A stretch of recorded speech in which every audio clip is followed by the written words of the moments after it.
ओम अज्ञानतिमिरान्धस्य ज्ञानाञ्जनशलाकया चक्षुरुन्मिलितं येन तस्मै श्रीगुरवे नमः। नमो ओम विष्णुपदाय कृष्णपृष्ठाय भूतले श्रीमते तथा समृति नामिने नमो आचार्यपदाय निताय कृपपदायिने गौरकथादमुदाय नगरग्राम नमो ओम विष्णुपदाय कृष्णपृष्ठाय भूतले श्रीमते भक्तिवेदांत समृति नामिने नमस्ते सरस्वती देवे गौरवाणी प्रचारिणे निर्विशेष शून्यवादी पाश्चात्य देशतारिणे गुरुवे गौरचन्द्राय राधिकाय तदालय कृष्णाय कृष्णभक्ताय तद्भक्ताय हरे कृष्ण কি করতেছেন?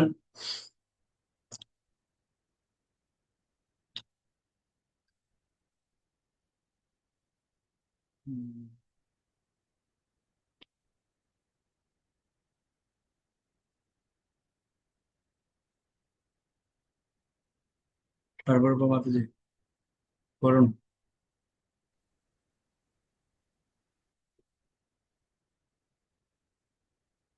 হরে কৃষ্ণ প্রভু প্রণাম। দ্বিপ্রহরে ঘরটি খাওয়ার ঘরে পরিণত হতো, আর সন্ধ্যায় হতো অন্তরঙ্গভাবে ভগবানের আরাধনার স্থান। 12 ফুট দীর্ঘ এবং 12 ফুট প্রস্থ নকশাকাটা কাঠের মেঝেতে ছিল খুব পরিষ্কার এবং আসবাবপত্রহীন। উঠোনের দিককার দুটি জানালার মাঝখানে দেওয়ালের গায়ে লাগানো একটি কফি টেবিল ছাড়া আর কোনো আসবাবপত্র সেই ঘরে ছিল না। প্রতিদিন দুপুরে প্রায় জনা 12 মানুষ তার সঙ্গে প্রসাদ পেত। সারা সকাল ধরে কিত রান্নাঘরে রান্না করত।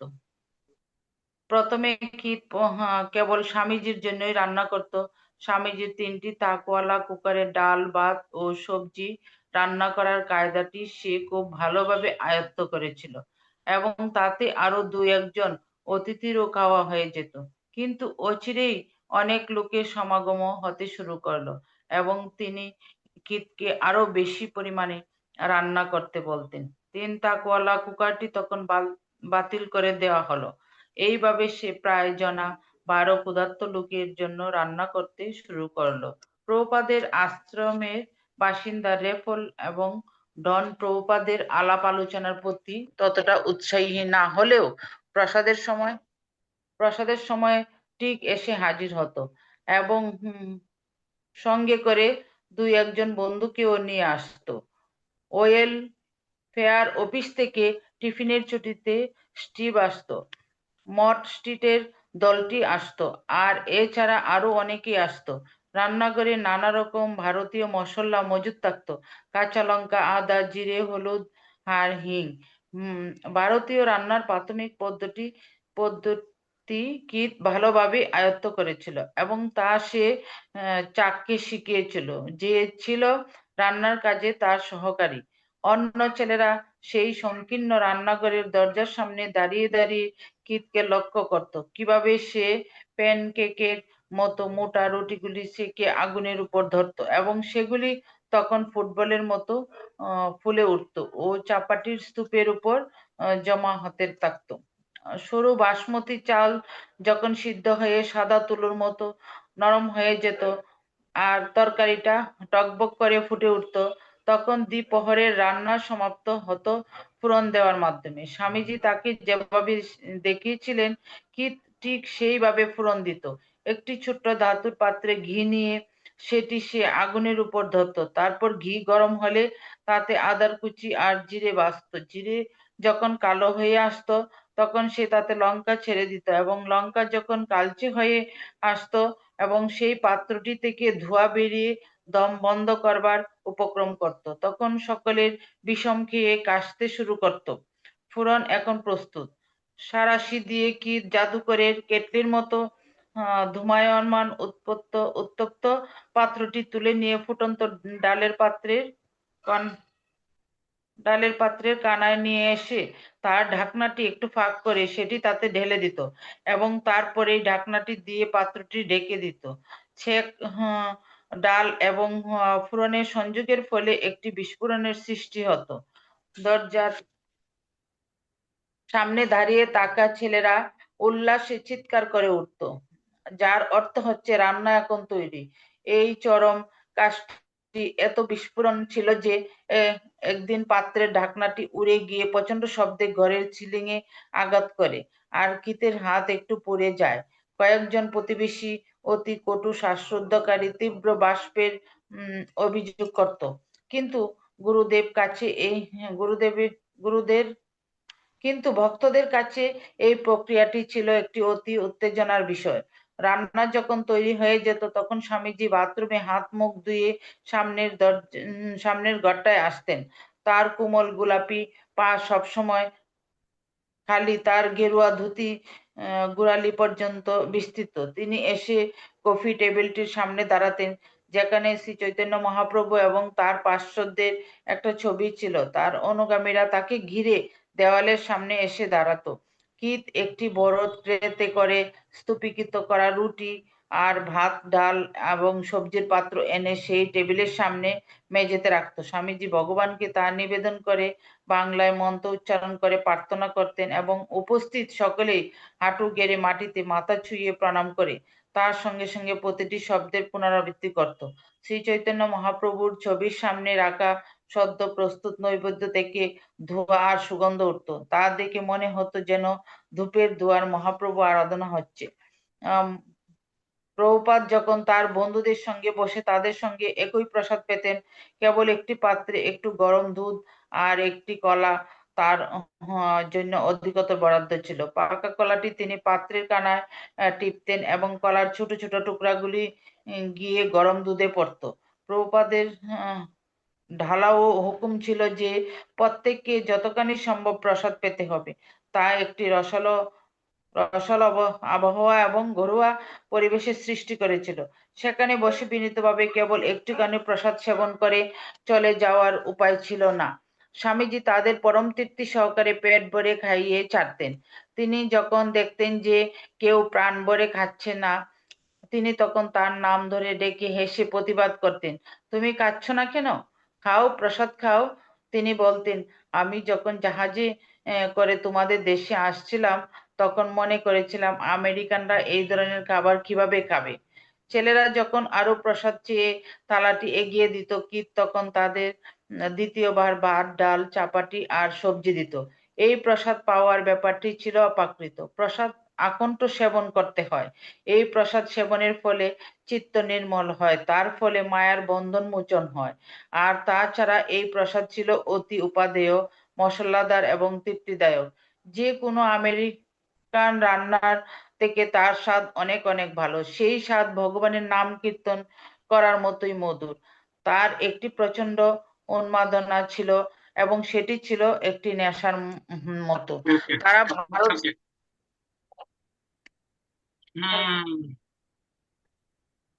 দেখেন, দাদু রান্না শিখাচ্ছে কিভাবে রান্না করতে হয়, কিভাবে ফোড়ন দিতে হয়। ছ্যাদ করে উঠছে, উঠেও লিখছে। বুঝতে পারলেন কৌশল কি করে, কিভাবে কিভাবে রান্না করে, প্রথমে কি যাবে, কাঁচা লঙ্কা কিরকম হবে, বিস্তারিত সব ওদেরকে শিখিয়েছে তাদের। তার মানে বুঝতে পারছেন রান্নার, ভারতীয় রান্না কিভাবে করতে হয় সেটা বুঝিয়ে দিলেন। আমার তো হাসি পেয়ে ছ্যাদ করে উঠতে বলছে, এটা শুনে আমার তো হাসি পেয়েছে। যে ডাল সম্বাদ দিলে যে ছ্যাদ করে ওঠে ওটাও লক্ষ্য করেছে যে প্রভুপাদের যে শিক্ষা তাদের কেমন ভাবে দিচ্ছে। প্রথমে তিনটাতে রান্না করতো, তারপর আবার 10-12 জনের রান্না, ক্রমে ক্রমে সব বড় বড় রাঁধুনি হয়ে যাচ্ছে। ভাবুন,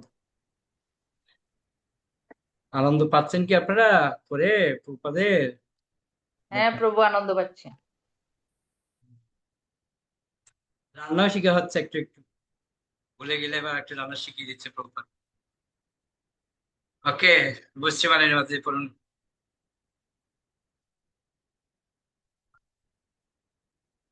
হরে কৃষ্ণ প্রভু প্রণাম।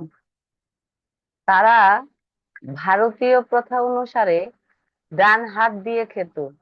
সেই কায়দাটি কিথ এবং হাওয়ার্ড আগেই আয়ত্ত করেছিল। তারা এই ধরনের খাবার আগেও খেয়েছে। তবে স্বামীজি এবং এক গর্ভবতী লোকের কাছে তারা বলেছিল যে ভারতবর্ষেও তারা এত সুস্বাদু কোনো কিছুই কোনোদিন খায়নি।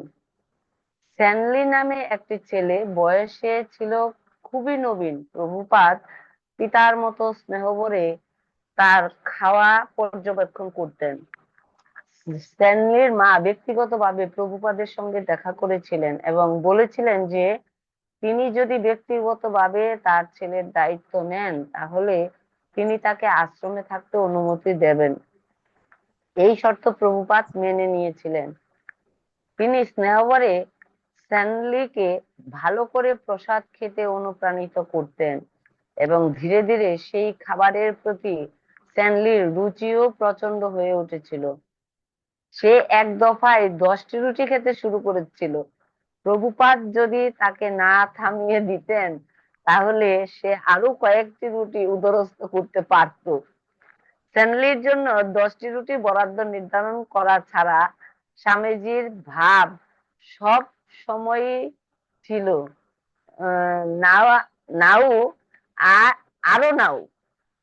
স্বামীজির খাওয়া শেষ হয়ে গেলে তিনি উঠে সেই ঘর ত্যাগ করতেন।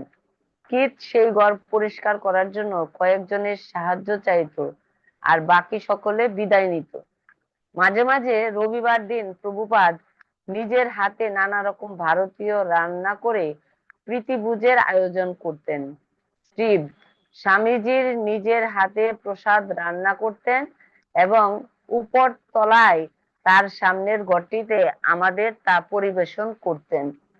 আমরা যদি সারি বেঁধে বসতাম, আর আমার মনে আছে সারিবদ্ধ বসে থাকা ছেলেদের মাঝখান দিয়ে খালি পায়ে হেঁটে স্বামীজি বিভিন্ন পাত্র থেকে সকলকে নানা রকম প্রসাদ পরিবেশন করতেন।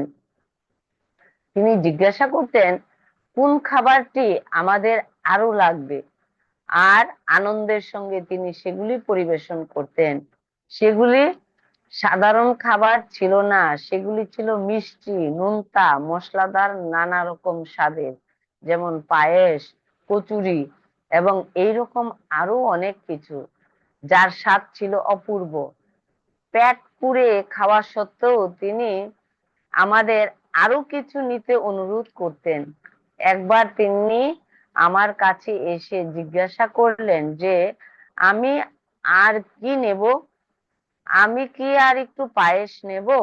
আধ্যাত্মিক জীবন সম্বন্ধে আমার একটু ভুল ধারণা ছিল যে যা আমরা সবচাইতে ভালো লাগে সেটি আমাকে বর্জন করতে হবে। তাই আমি তার কাছে তখন কিছুটা সাদা ভাত চেয়ে নিলাম, কিন্তু সেই সাদা ভাতও ছিল ছানার বড়া মেশানো হলদে পোলাও।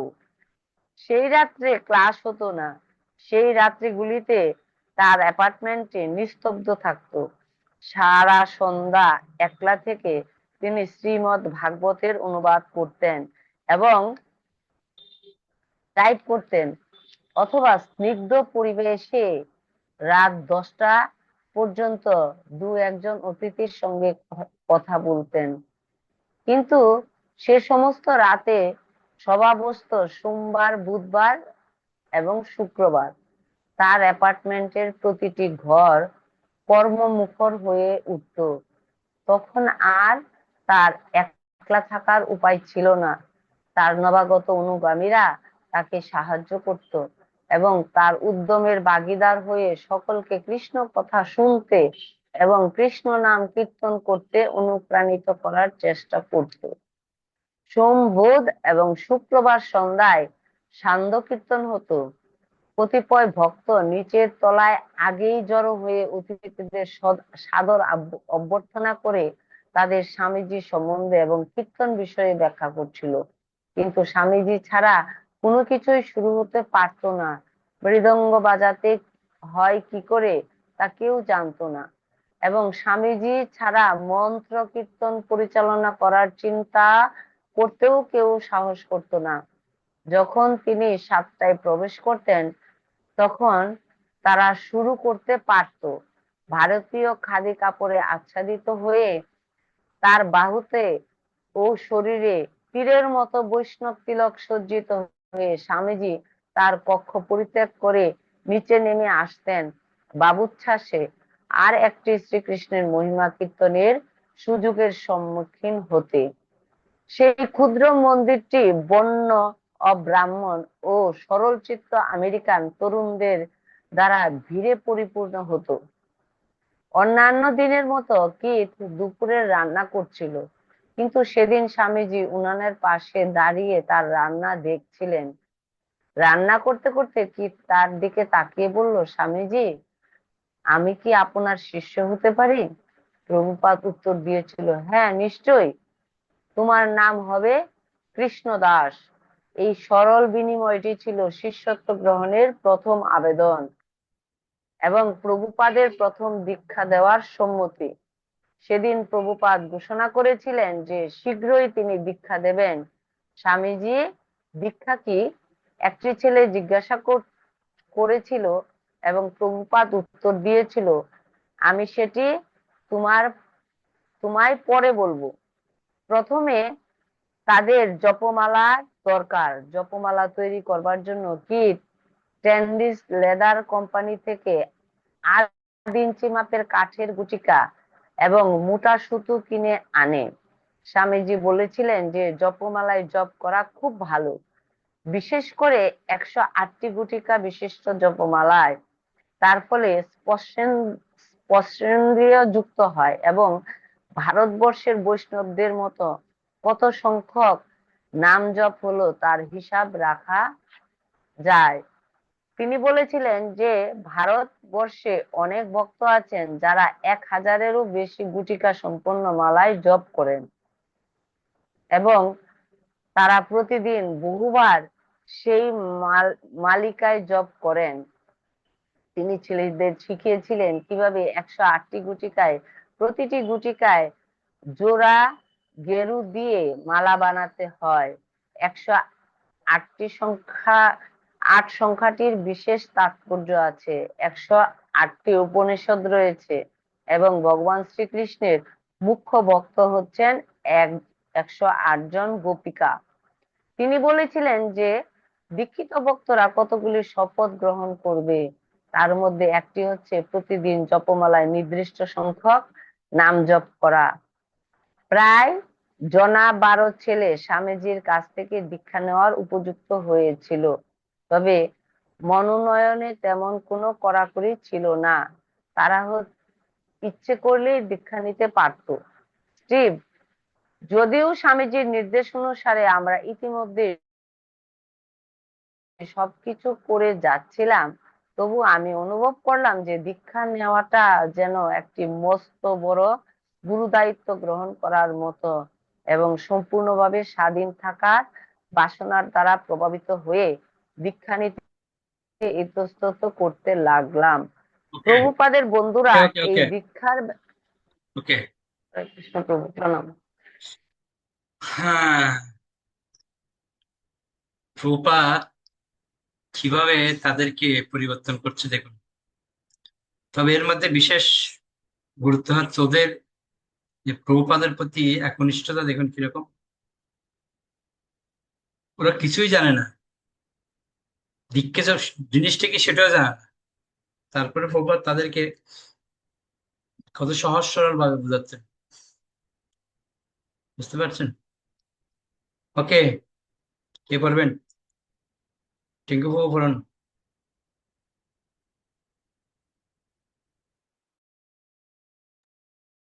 হরে কৃষ্ণ প্রভু, প্রণাম।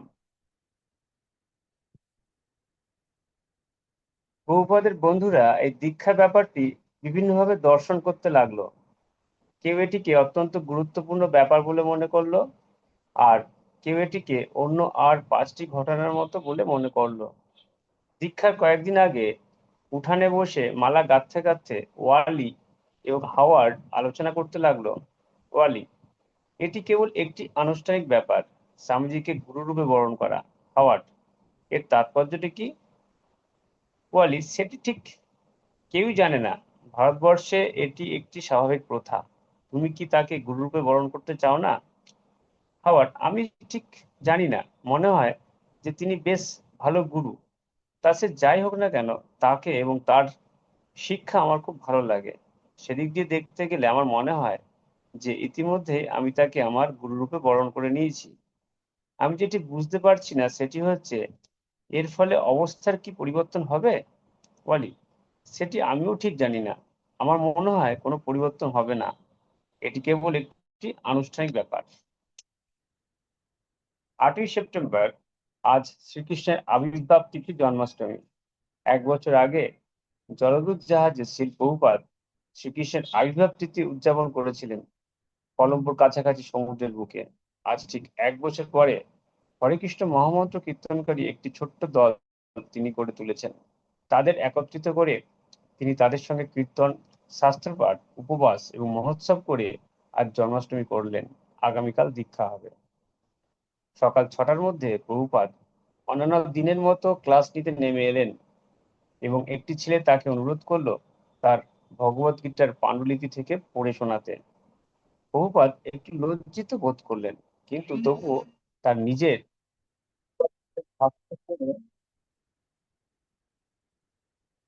অনুরোধে তিনি যে আনন্দিত হয়েছেন তা তিনি লুকোলেন না।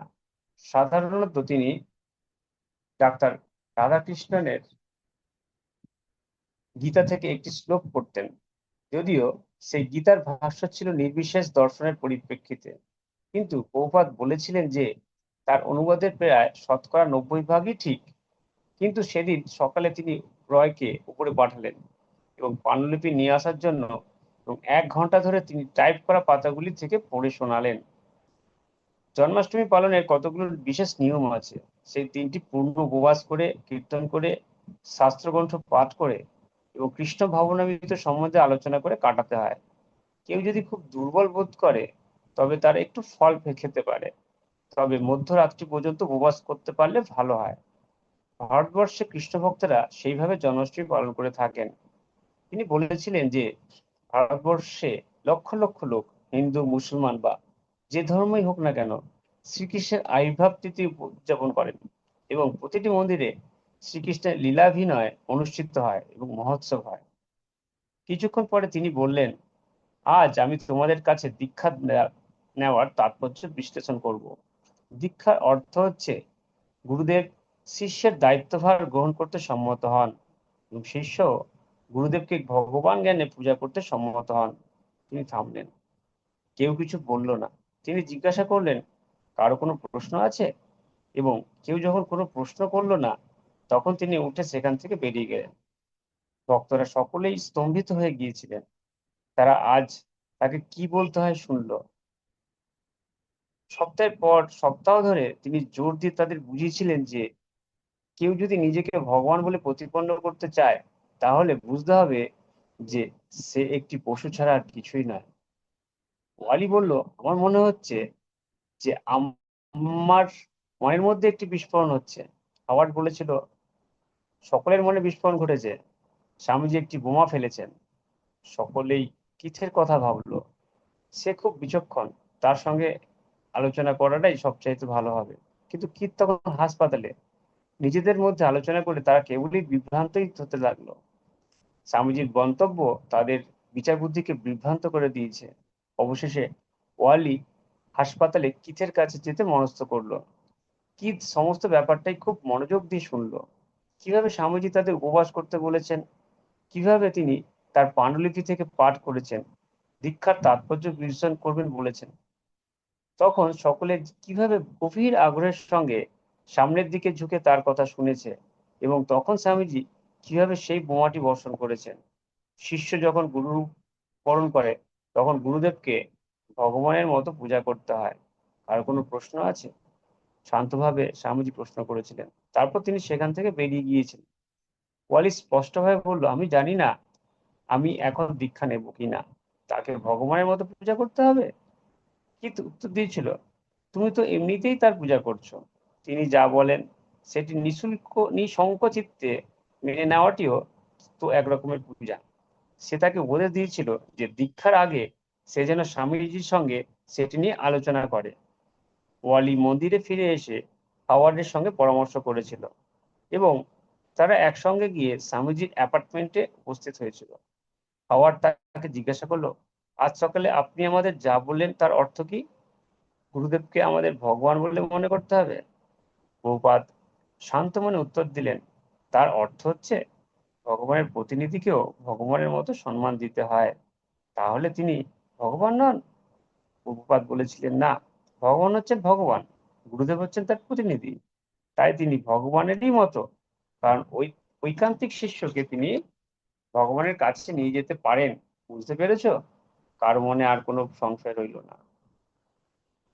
দীক্ষার্থীরা প্রায় সকলেই সেদিন কয়েক ঘন্টা ধরে চকচকে লাল কাঠের গুটিকা দিয়ে তাদের জপমালা তৈরি করেছিল। সুতোর একটি প্রান্ত জানালার গরাদে বা হিটারের রেডিয়েটরে বেঁধে এক একটি করে গুটিকা সেই সুতোর অপর প্রান্ত দিয়ে গলিয়ে কোষে গেরো বাঁধছিল, আর এক একটি গুটিকায় হরে কৃষ্ণ মহামন্ত্র জপ করছিল।